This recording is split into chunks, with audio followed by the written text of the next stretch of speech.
I want to be clear that when they look back on this moment 200 years from now, that there are those of us who stood up and they'll be able to say they defended the right to vote. 1 year ago today, on my mother's dying bed at 92 years old, former sharecropper, her last words were, "Do not let them take our votes away from us."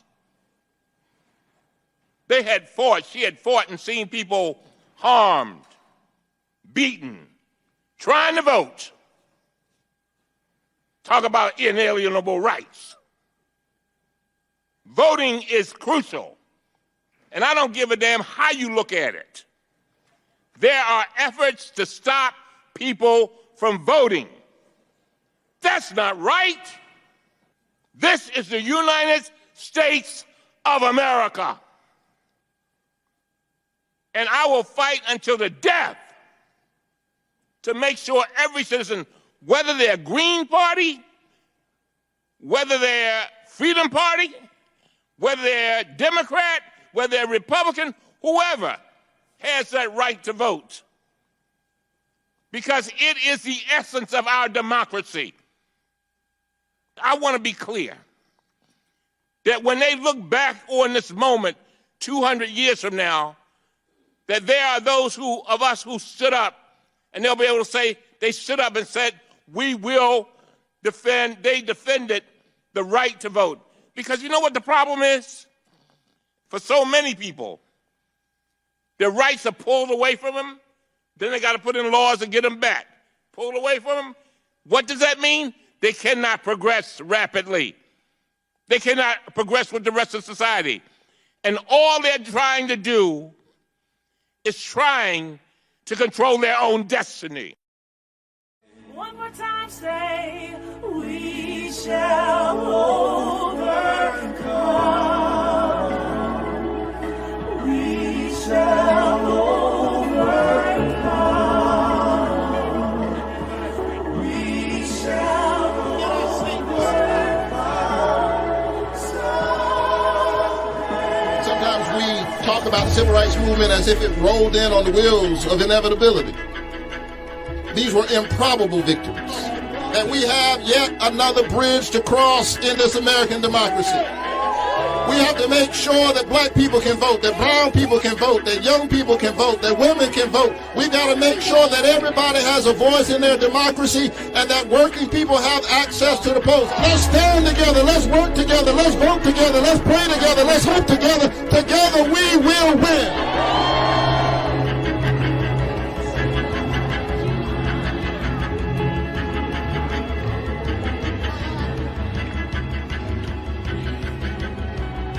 This is Rich Procida, producer of Bible Study for Progressives.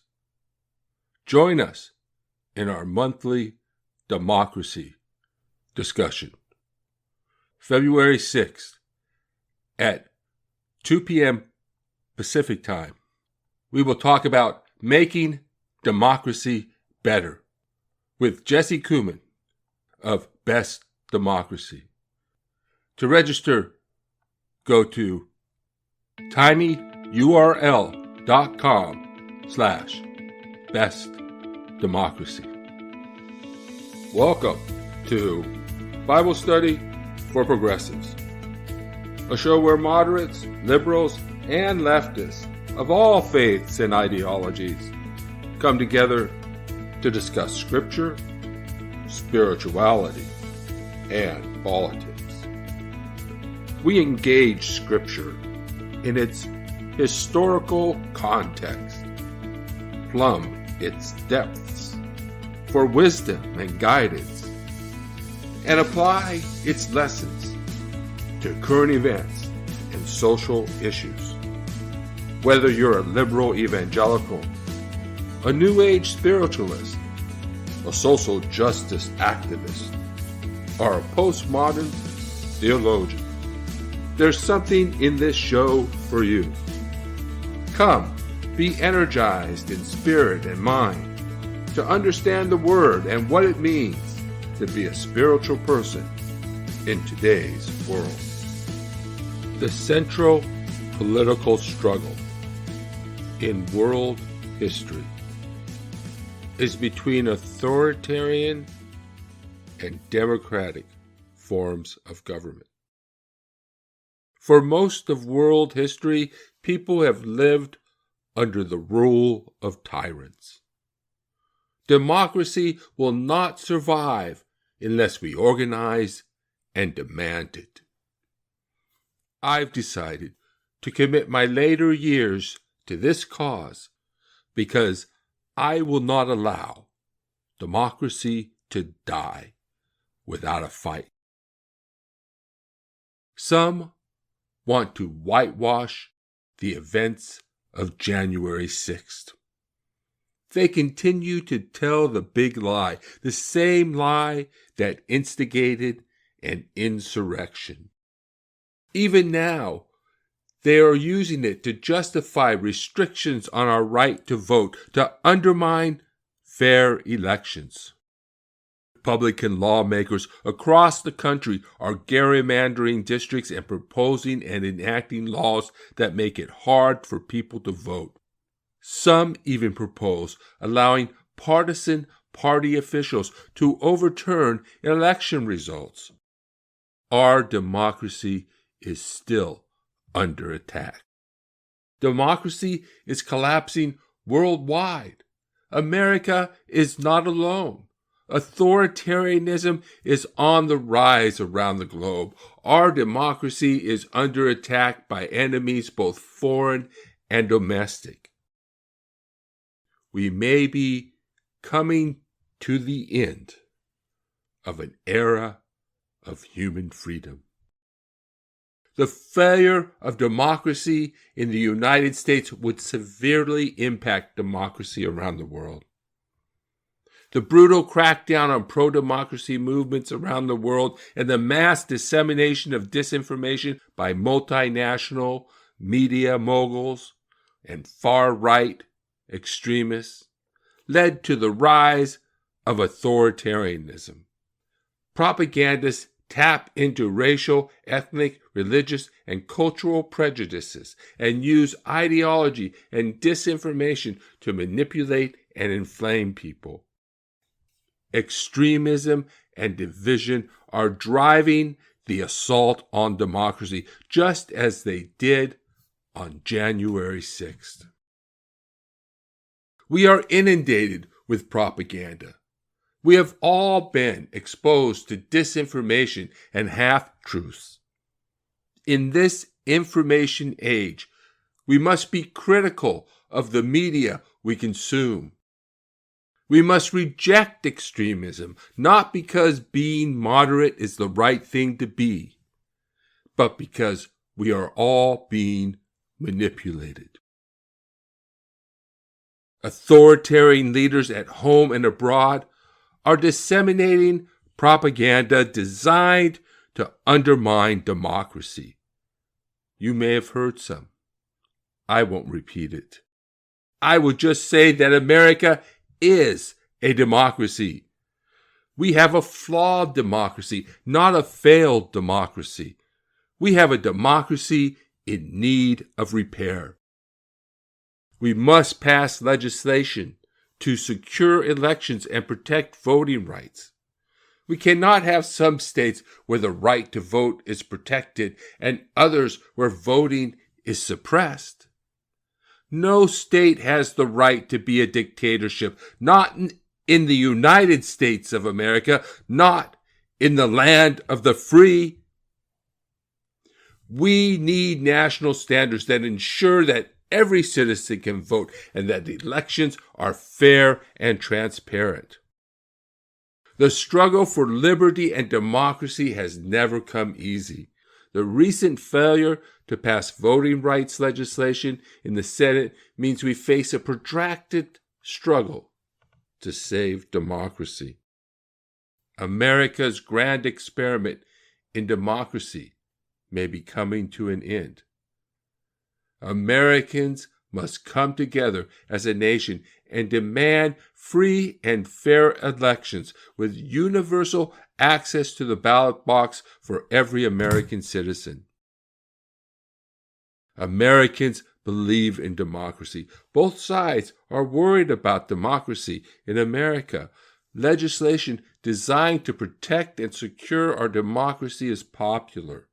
We can all agree that we need free and fair elections where every eligible citizen's right to vote is protected and every citizen's vote is counted.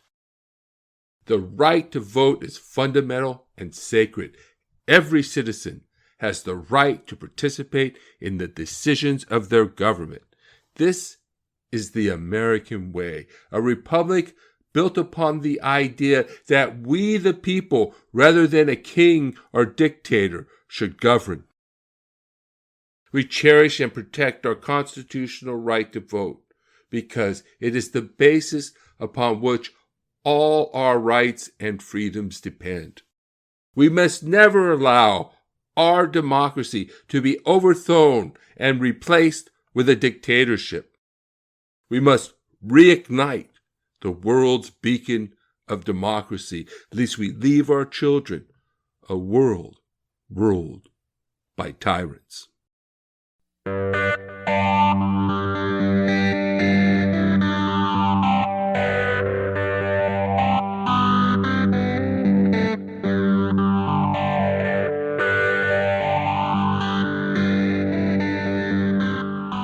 the last episode, we saw how Jesus defended and demonstrated his zeal for the traditions and laws of Israel. And I ended that episode by saying that next, he will go where those who claim zeal for the traditions of Israel fear to tread. Well, that was a moderately clever line, if that. Well, I thought it was a moderately clever line. Maybe it wasn't even that. But at any rate, it could give the wrong impression. As we will see, Jesus is about to go into Gentile territory. So my statement could be understood to mean that Jews were Gentile-phobic, refusing to visit Gentile territory because they feared and hated Gentiles. But that's not really true. Jews went into Gentile territory all the time. In fact, many of them lived in Gentile areas throughout the empire, and even east of the empire in Persian lands.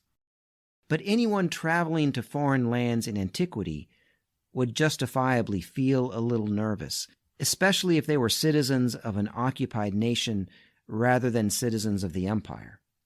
There wasn't the assurance of safety in foreign travel that many of us, especially from wealthy countries, assume today.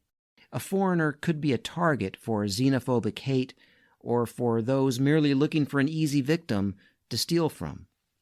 Furthermore, the area that Jesus walks into, the region of Tyre and Sidon, was a particularly precarious place for a Jew to travel during the first century due to the hostility and tension between residents of that area and the Jewish people. Josephus refers to the people of Tyre as the bitterest enemies of the Jews, and he records violent clashes between the two groups. So any Jew might fear to tread there. But more to the point that I'm making is that Jesus will end up doing more than merely wandering into the territory and among its people. He will either alter the whole trajectory of his mission, or he will finally make a breakthrough that he's been trying to make for a while, depending on how you interpret the passage. And we'll get to that later. Now, also in the last episode, we saw Jesus once again defeat the wisdom men of Israel in debate. He defeated the Pharisees and their scribes. They quibbled about ritual washing of hands before eating, but Jesus told them that what comes out of the mouth is what defiles a person. Once again, this peasant wise man, the one who trains other peasants to be scribes for the new society, this peasant rabbi who operates a traveling peasant scribal school, defeated those trained in the scribal schools of the old society who come down from Jerusalem. All of that is what makes the next scene so ironic. In this next scene, Jesus will spew unclean things from his mouth and he will lose a debate. My name is Bert Newton, and this is episode 38 of Bible Study, Parody and Subversion in Matthew's Gospel.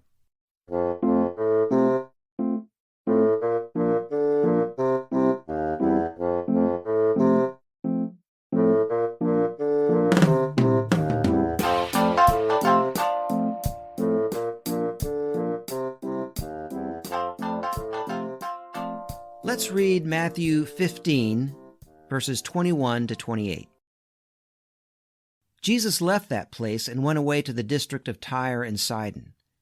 Just then a Canaanite woman from that region came out and started shouting, "Have mercy on me, Lord, Son of David. My daughter is tormented by a demon." But he did not answer her at all. And his disciples came and urged him, saying, "Send her away, for she keeps shouting at us." He answered, "I was sent only to the lost sheep of the house of Israel." But she came and knelt before him, saying, "Lord, help me." He answered, "It is not fair to take the children's food and throw it to the dogs." She said, "Yes, Lord, but even the dogs eat the crumbs that fall from their master's table." Then Jesus answered her, "Woman, great is your faith. Let it be done for you as you wish." And her daughter was healed instantly. Having just successfully defended himself against a challenge by the Pharisees and scribes concerning his zeal for the traditions of Israel, Jesus wanders into Gentile territory, the region of Tyre and Sidon, where Josephus tells us there was enmity between Jews and the people of this region. Jesus encounters a woman from this region who pleads with him to liberate her daughter from demonic oppression. This woman is also a peasant, living under a brutal Roman occupation. The demonic oppression of her daughter highlights this. As I've explained in previous episodes, demons were an extension of Satan, who was understood in Jewish resistance literature of the time to be the spirit behind the Roman Empire. So the demonic possession of the woman's daughter serves to highlight her and her daughter's common plight with Jesus and his people. They are all peasants suffering under a brutal Roman occupation. But she is not Jewish, and Jesus treats her with contempt. I'm torn as to how to interpret this passage. On the one hand, many have interpreted this passage as one in which Jesus is caught with his compassion down. That's the phrase I constantly read, and people commenting on this. He is caught with his compassion down. He makes a racist remark, calling a Gentile woman a dog, but then is brought back to his senses by her clever retort to his rudeness. Jesus, perhaps tired from all his travel and work, reveals his humanity. After all, he is the Son of Man, which can be translated the human one. And he gets schooled and discipled by a Gentile woman. I like that interpretation. It makes the story more interesting. However, we have to take into consideration that Jesus has already encountered Gentiles and treated them with grace and honor. He gave high praise to the centurion who recognized his authority. He went into Gentile territory and liberated 2 men from demonic imperial oppression. And the narrator tells us that Gentile wise men knelt at his crib when he was a baby. So it seems sort of unlikely that he would suddenly have intense hostile feelings toward Gentiles. And yet that may be what we get in this passage. It's not the only surprise that we get in the gospel. For example, we don't expect Jesus to plead so fervently in the Garden of Gethsemane with God not to have to go through to the cross, after teaching emphatically multiple times that the cross is his destiny, and after calling others to follow him to the cross. We don't expect that, but that is what we get in the Garden of Gethsemane. Sorry for the spoiler, but I'm assuming most of my listeners already know that part of the story. So it is entirely possible that we are meant to understand that Jesus, perhaps tired from the struggle, gives into his human impulse to engage in ethnic hatred and has to be saved by the Gentile woman who is the object of this hatred. It would be like in the Garden of Gethsemane. He shows his humanity. There he shows his fear. Here he gives into the impulse to show contempt, racist or ethnic contempt.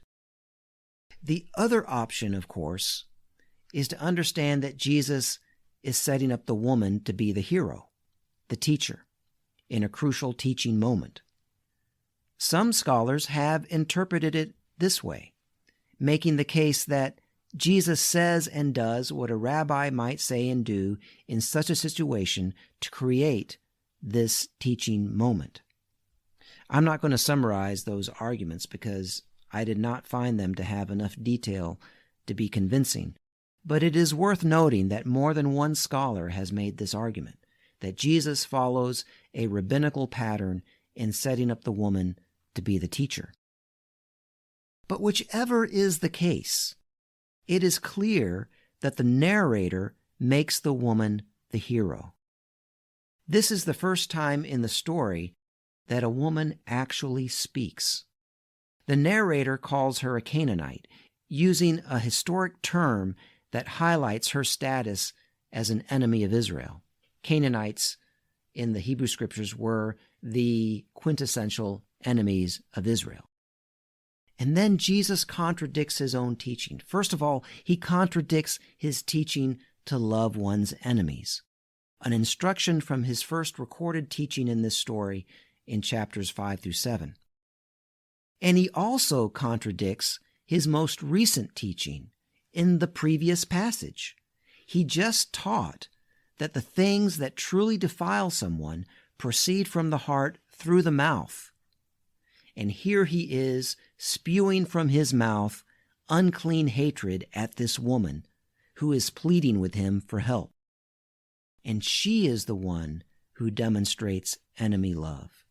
She is the one who demonstrates the humility required to forge solidarity between peasant people occupied by the same foreign power. And she is the first person to defeat Jesus in a debate.